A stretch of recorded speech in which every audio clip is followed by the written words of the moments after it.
A IA vai acabar com o emprego das pessoas ou é exagero? Desde 2023 que o ChatGPT foi lançado, essa é a pergunta mais recorrente que aparece. Uma cena recorrente na vida do empresário ou do gestor é você abrir o grupo do WhatsApp do trabalho, abrir o LinkedIn, vai numa palestra e as pessoas falam: a IA vai eliminar o time X, vai acabar com a função Y ou vai destruir o negócio Z. Mas eu acho que essa é a pergunta errada a ser feita por dois motivos. O primeiro motivo é que você não consegue precisar de fato qual que vai ser o desdobramento dessa tecnologia, porque ela ainda é uma tecnologia emergente e ainda está em evolução. Cada semana que passa, você tem agentes que mexem agora no seu computador, agente que gera imagem. Esse é um tipo de tecnologia que ainda está em evolução e a gente ainda não descobriu os limites de até onde vai um agente e um modelo de LLM. Tome cuidado, porque se alguém está dizendo com muita certeza, ela pode estar querendo te vender alguma coisa. O segundo motivo é que mesmo que a resposta fosse sim, vai acabar com o emprego X, isso não te diz o que você tem que fazer na sua empresa, o que você tem que fazer essa semana, porque é uma previsão de mercado. Por isso que nesse vídeo eu não quero falar sobre qual é o futuro do trabalho, e sim te mostrar qual é a forma de você olhar para esse tipo de tecnologia emergente, que a bola da vez é a IA generativa, mas que pode ser qualquer outra que vai vir, e como que você mede o impacto que isso vai gerar dentro da sua empresa, do seu negócio. Dessa forma, você vai conseguir saber contratar ou demitir melhor, você vai conseguir expandir, decidir quem que você vai treinar na sua empresa, ou até mesmo criar um novo produto e um novo segmento. No último vídeo que eu postei aqui do canal, eu falei sobre o erro do empresário, que não é a tecnologia em si, e sim é o critério de decisão. E hoje eu quero te entregar uma peça desse critério. Mas antes de chegar na IA, deixa eu te contar uma coisa que aconteceu há uns 40 anos atrás e uma profissão que todo mundo achou que ia desaparecer e não desapareceu. Lá em 1979 nasceu o VisiCalc, que é a primeira planilha eletrônica. Em 83 depois vem o Lotus 123, que se tornou um padrão de mercado. E lá para 85 e 87 chega o Excel, no Mac e no Windows. E aí, na época, a previsão era de que o contador ia desaparecer. Você tinha um software que vai fazer em segundos o que ele levava dias para fazer. Mas o que de fato aconteceu? Só uma parte da previsão que foi de fato concretizada. Você tem profissões adjacentes, que são escrituários, bookkeepers, datilógrafos na época, que são pessoas que somavam as colunas, que faziam um tanto de cálculo que hoje, de fato, o Excel faz isso para elas. Mas o número total de contadores subiu, porque o trabalho do contador, que era caro, ficou barato. Quando você tem um Excel que transforma horas de trabalho em coisa de minutos, essas horas passam a ser mais acessíveis para as outras pessoas. E qual que é o resultado disso? Você tinha um empresário que nunca tinha pedido uma análise de cenário, passou a pedir 5 de uma vez para o contador dele. Você tinha uma empresa que antigamente fechava uma vez por mês o balanço dela, ou a cada trimestre, e ela passa a fechar toda semana. Então a demanda por análise explodiu, e quem fazia a análise era justamente o contador. Ou seja, a profissão do contador, ela não morreu, ela mudou de natureza. Então antes era um cara que somava a coluna e ele passou a passar como empresário. Ele passou a surgir demandas para ele que antes não existiam, porque antigamente era muito caro para poder valer a pena pedir. Isso não é invenção da minha cabeça. Foi uma pesquisa feita pelo economista James Bassen na Universidade de Boston. Eu vou deixar o link aqui para caso você queira ler a respeito. Esse padrão ele não é exclusivo do contador. Ele tem um nome e se repetiu ao longo de muitos anos e que ele está acontecendo de novo com a IA. A documentação disso foi para um economista britânico que chama William Stanley Jevons. Basicamente, ele estava observando a demanda de carvão durante a época de Revolução Industrial na Inglaterra. E aí uma coisa que ele percebeu foi meio contraintuitiva, que quanto mais eficientes eram as máquinas de vapor, ou seja, consumiam menos carvão, mais demanda a Inglaterra tinha de carvão. Eu vou entrar num technique rápido aqui, mas me acompanha que vai fazer sentido. O motivo disso acontecer é por conta de um conceito de economia chamado elasticidade de demanda, que é basicamente ele descreve a variação de uma demanda de um bem ou de um serviço diante da mudança do preço dele. Só que isso varia de acordo com o que você está vendendo. Então eu vou te dar duas situações antagônicas aqui. A primeira é o cinema. O cinema a gente consideraria como uma demanda muito elástica. Então imagina, o ingresso do cinema caiu pela metade. O que você espera que aconteça? Mais gente vai ao cinema. Porque quem ia uma vez no mês passa a ir duas, porque ficou mais barato ir. Quem nunca ia, começou a ir. O streaming é um ótimo exemplo moderno disso, que a partir do momento que ficou muito barato ver filme, a demanda por isso explodiu e o Netflix está aí para provar junto com outras plataformas de streaming. Então, esse é um tipo de demanda elástica, que é quando o preço cai, ela aumenta. Agora, imagina um segundo exemplo. Você tem uma pessoa, seja você ou alguém que você conhece, que tem que tomar um remédio todo dia. Se o preço desse remédio cai pela metade, você vai tomar o dobro dele? Não, né?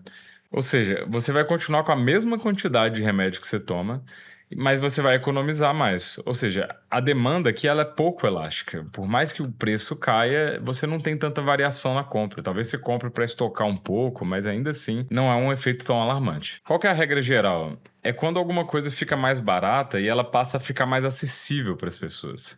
E a partir do momento que ela se torna mais acessível, algo que não compensava fazer passa a compensar. Mas esse é um comportamento que já está tão estudado que ele voltou a ser um tema de roda nos últimos dias. Que você tem uma matéria aqui do CEO da Microsoft citando isso a respeito quando o DeepSeek apareceu, que foi um modelo chinês que no início de 2025 foi falado a respeito, que ele tinha uma fração do custo de um GPT da vida. Agora, obviamente, existem casos que isso não acontece. Antigamente tinha um cargo chamado operador de elevador, que é uma pessoa que ficava sentada apertando e manejando o elevador para poder subir e descer. A partir do momento que você tem um elevador automático, que você aperta um botão e ele já resolve tudo sozinho, essa substituição foi total. Por quê? Porque você não tinha mais o que a função fazer. E ao mesmo tempo, a demanda por elevador ela é fixa. Você não vai sair em mais andares e andar mais de elevador só porque ele ficou mais fácil de pegar. Ou seja, quais são as regras gerais? Quando a substituição é total e a demanda é fixa, a função morre. Mas quando a substituição é parcial e a demanda é elástica, essa função muda de natureza. E o número de pessoas nela pode até crescer. Essa que é a regra que muda na hora de a gente olhar para um operador de elevador e na hora de a gente olhar agora para IA. Então, voltando no início do vídeo, a pergunta que geralmente as pessoas fazem é o que vai sumir, que é olhar para o lado da oferta do que pode ser substituído. Mas as pessoas esquecem o lado da demanda, que é o que fica viável quando o custo cai. Então a pergunta certa de se fazer seria: se o custo de fazer X cair pela metade ou para um décimo do valor, quais novas demandas ficam viáveis que hoje não são? Por que isso importa numa decisão concreta dentro da empresa? Se você só responde a primeira parte de quem vai ser substituído, você corta posto, congela contratação e começa a segurar investimento. Se você olha também para a segunda, você começa a olhar para a capacidade que foi liberada dentro da sua equipe e pergunta o que eu posso fazer com esse tempo que eu ganhei. É meio que uma mentalidade de escassez e abundância. Eu não quero ser leviano também de dizer que nada vai sumir. Você vê cargos, por exemplo, como o bancário pós-2010, à medida que o mobile banking foi crescendo, que a substituição passa a ser praticamente total. Agora, como que você vai trazer esse tipo de ótica para dentro das decisões que você vai ter na sua empresa a respeito de cargos e de funções novas que você quer criar e assim por diante? A primeira pergunta que fica é em relação à elasticidade de demanda que eu expliquei aqui. Agora que você sabe diferenciar o que é uma demanda fixa e elástica, como é que você sabe aonde seu setor está? Ou seja, como é que você decide se a IA vai expandir o seu mercado ou vai te deixar mais magro? E para isso eu vou te trazer 3 perguntas para te ajudar a direcionar. A primeira é: o que você entrega tem um substituto fácil? Porque quanto mais fácil for de substituir, mais a demanda do seu cliente pode expandir. Porque, eventualmente, ele estava deixando de comprar por ser uma coisa muito cara. Voltando lá no exemplo do contador. Uma análise contábil, ela é altamente substituível, porque qualquer contador faz. Só que quando isso ficou barato, porque o Excel aumentou a capacidade do contador, essa demanda explodiu. Então, antigamente, o empresário pedia uma análise por ano, ele passou a pedir mais de uma. No caso de uma viagem de elevador, você não tem um substituto para isso. Você precisa de ir para o 12º andar, você não tem como comprar mais viagem de elevador. A segunda pergunta é: o que você entrega é uma necessidade ou é uma conveniência? A necessidade tende a ter uma demanda mais fixa das coisas. O cliente precisa daquilo e ele vai comprar independente do que seja. A conveniência, ela geralmente se expande quando ela fica barata. A minha empresa é de medicina e segurança do trabalho e a gente entrega um documento que é o atestado de saúde ocupacional. que é basicamente um documento que qualquer empresa tem que fazer para poder o funcionário trabalhar nela. Então, isso é uma necessidade legal. Ela precisa de fazer e pronto. Eles não vão pedir mais laudos desse porque ficou mais barato. Agora, a gente também oferece uma consultoria de prevenção, recomendação personalizada, um acompanhamento estratégico para absenteísmo e outras funções da empresa. E isso é conveniência. E a empresa pode escolher fazer pouco ou muito disso. E a partir do momento que isso passa a ficar mais acessível para ela, ela vai querer mais. Então repara que isso muda a pergunta que eu faço. Quando eu olho para o meu negócio, eu não penso, será que a IA vai eliminar meu laudo? Eu penso, qual que é o tipo de serviço que eu vou conseguir ter mais viabilidade de entregar para o meu cliente quando o custo for cair? E aí, com esse tipo de pergunta, você abre um mundo de possibilidades. A terceira pergunta é, você tem fidelidade real do seu cliente ou ele só está com você por causa do preço? Porque se for preço, eu acho que já está bem óbvio para você que vai ser difícil competir. Mas se você tem um cliente que ele escolhe você porque ele tem confiança, você tem uma qualidade percebida e independente do valor, aí eu acho que você pode ficar um pouco mais tranquilo. A nossa empresa mesmo tem a fama de ser a mais cara da região. E eu tenho cliente com mais de 20 anos aqui com a gente. Então, dependendo da sua resposta, a IA ela pode ser tanto uma ameaça quanto uma alavanca para você.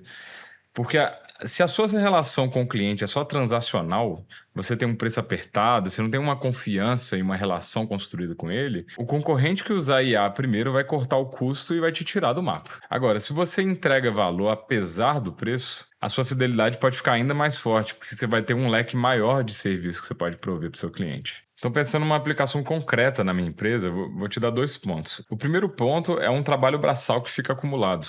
Eu tenho um monte de documento, planilha que vai para cá, vai para lá, que hoje eu tenho funcionários fazendo esse trabalho, que eles têm que ficar migrando informação de um lado para o outro e que facilmente poderia ser automatizável. O problema é que são trabalhos necessários para que o restante se concretize. E aí, por consequência, eu tenho atividades que não são automatizáveis que acabam ficando acumuladas por serem menos prioritárias. Então eu tenho um monte de papel lá que fica acumulado, que eu deveria estar arquivando e organizando isso em um lugar. E esse tipo de tarefa braçal que antes consumia um tempo do dia a dia passa a liberar tempo das pessoas para dar vazão a essa demanda que fica acumulada. O segundo ponto é que o meu atendimento deixa de ser reativo e passa a ser proativo. Porque a partir do momento que eu estou automatizando tarefas braçais, que é preenchimento de formulário, organizar agenda, gerar relatório, eu libero o meu time para poder trabalhar de forma mais analítica, assim como um contador. E aí, em vez de ficar reativo, só esperando reclamação do cliente, o meu time passa a entender as coisas que estão acontecendo no negócio de cada um dos meus clientes e passa a antecipar um problema, como uma consultoria de verdade faria. Então, voltando àquelas perguntas, a parte do laudo é uma necessidade legal. É uma demanda fixa, mas a consultoria proativa ela é uma conveniência com demanda elástica. E é exatamente onde a IA vai liberar capacidade para expandir o mercado. Porque eu não vou querer cortar gente, eu vou querer expandir o negócio com isso. E é isso que se justifica de verdade uma consultoria em segurança do trabalho. Porque sem essa camada, a gente é só uma empresa que entrega laudo, e qualquer uma da concorrência poderia fazer. E a partir do momento que eu tenho uma consultoria de verdade, isso aumenta o valor percebido pelo meu cliente. E a minha demanda de cada pessoa da equipe não vai diminuir. Em outras startups que eu já trabalhei, eu já vi esse mesmo padrão. Eu automatizava boa parte do processo, às vezes eu chegava a eliminar um processo inteiro. E o movimento que eu via na empresa era justamente de realocação de pessoas.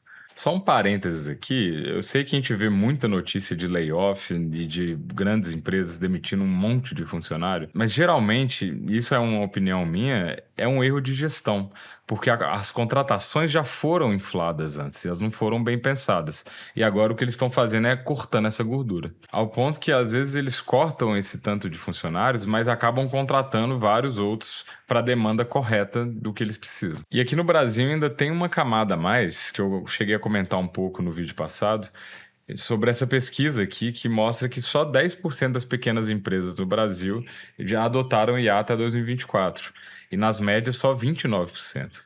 Ou seja, o ritmo de absorção das tecnologias aqui é muito mais lento do que no Vale do Silício. E no LinkedIn é cheio de gente falando, se você não usar IA hoje, amanhã você tá morto. E isso não é verdade. E a verdade é que você tem agora uma oportunidade, que é uma janela de tempo para poder fazer isso com critério. Só que o que eu comentei no vídeo passado é que se você fica inerte a isso e acha que é só modinha, você também vai ficar para trás. Ou seja, você deveria usar essa janela para se preparar e não para poder simplesmente adiar uma decisão. Inclusive, o próximo vídeo que eu vou postar aqui é justamente sobre como se estruturar. Então se inscreve se você não se inscreveu ainda. Beleza, tudo que eu te falei até agora vai te ajudar a tomar uma decisão melhor, mas ainda falta uma camada. Que se você for olhar de novo para a história do contador, tem um detalhe que mudou tudo e que também vale para IA hoje. Você lembra que eu falei que o contador não sumiu, mas mudou de natureza? Dentro da categoria contador, se criou meio que uma divisão silenciosa, vamos dizer assim. De um lado, você tinha os contadores que estavam abertos a esse novo tipo de tecnologia, que é os que estavam de fato querendo usar o Excel, usar PROC-V, tabela dinâmica, modelagem de cenário, etc. Esses caras viraram os analistas, conselheiros, é quem vai ajudar o empresário a tomar uma decisão, ou seja, a nova natureza desse trabalho. Você tem honorários melhores, você tem um cliente mais fiel e você tem uma posição mais estratégica dentro da empresa. E de um outro lado, você tem contadores que nunca passaram de ter um uso superficial da ferramenta, que eles só ficam apertando o número, só que numa tabela bonita, e exportando um relatório padrão. Esse tipo de cara vira commodity. É um cara que tem um horário apertado e fica competindo no mercado por conta de preço. O Excel ele não criou um contador melhor ou pior. Ele vai criar uma divisão a partir de um grupo que estava disposto a aprender a ferramenta de verdade e aquele que estava só usando o básico.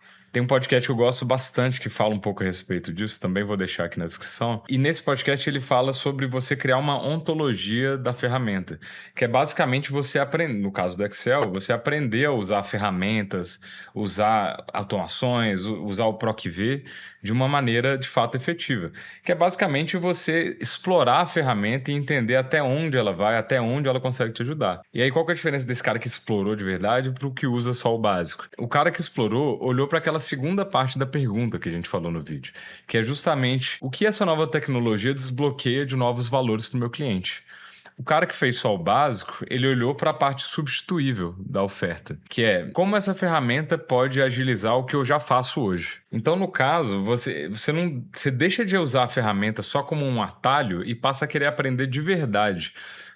Você entender o que ela desbloqueia de novo para você. E na IA generativa você vê acontecendo a mesma coisa hoje, que é o cara que usa como um atalho, que é escreve esse e-mail para mim, resume um documento para mim, me dá uma ideia nova. Isso funciona, isso economiza tempo, mas é aquele nível da tabela bonita do Excel. Isso não vai mudar quem você é no mercado. Agora, tem um outro lado que tem aprendido a estruturar contexto, dar uma instrução clara, encadear um pedido no outro, aditar resultados. Você tem como, e num nível até maior, você consegue integrar processos utilizando agentes. Nem sempre você precisa de chegar num nível tão técnico, né, para poder desbloquear um valor grande dentro desse tipo de ferramenta. Mas é interessante que você busque, pelo menos, entender a respeito de quais são as possibilidades. E é isso que vai virar diferencial no futuro, porque daqui a pouco a IA vai virar commodity. E você vê grandes autoridades como Seth Godin e outras pessoas de produto falando exatamente a respeito disso. O meu papel aqui não é dizer para vocês o que a IA vai fazer com o trabalho daqui a 10 anos, porque ninguém sabe ainda. Agora, eu tentei te passar um pouco da visão que eu tenho sobre como eu mesmo tomo essas decisões no meu negócio, para você aprender a olhar para qualquer tecnologia emergente com esse tipo de ótica. E isso vai te ajudar a essa semana conseguir tomar melhores decisões. Então a pergunta que fica é, você e seu time sabem de fato até onde você consegue usar isso dentro do seu negócio? Se a resposta é não, no próximo vídeo eu vou falar a respeito de como preparar a sua empresa para poder adequar esse tipo de tecnologia. Se você não se inscreveu, se inscreve ainda e deixa um like. Valeu, até a próxima.